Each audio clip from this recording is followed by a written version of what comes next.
Okay, so you want to know what you have to do to be a home miner and run it out of your garage. Currently we're under construction still.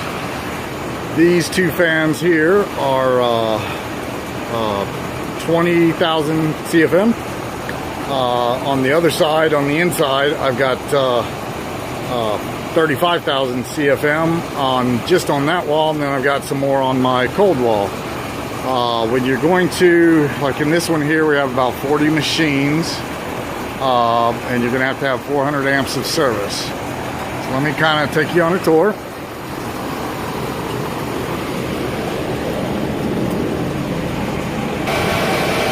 Okay, so this is the inside of the hot room, which we're still in the middle of revamping and building out. As you can see, we're in the 100-degree range. It's 80 degree, about 82, 84 outside. Very, very loud.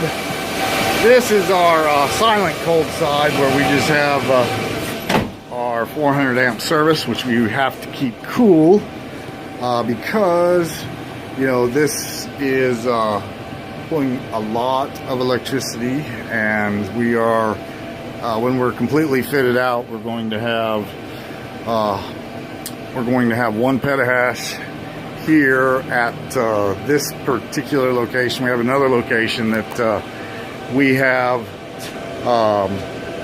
about 500 terahash. So then we come in, and people say, well, why is your cold aisle so much smaller than your hot aisle? And that is because of air conditioning.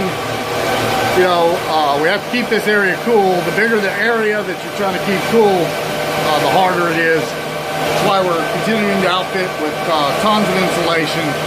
We have our 30 up top, but we're going to put even more radiant barrier everywhere so that we are able to keep these machines in the minimum of 70 degrees Fahrenheit. But you know, we got to have our big giant networking bridges and plenty of machines, and you have to have the correct outlets.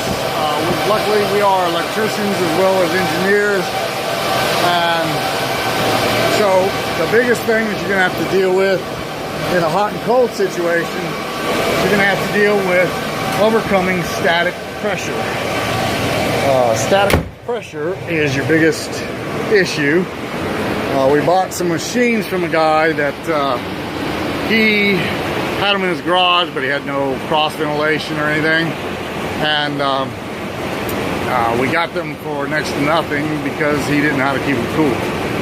If you're taking air out, he had his ducts blowing out, but he didn't have enough air coming in. You're gonna have to check the specs of your particular one. We have mostly S7s and S9s, but you do have to have, this is a variable speed blower to overcome a lot of the static pressure that is built up.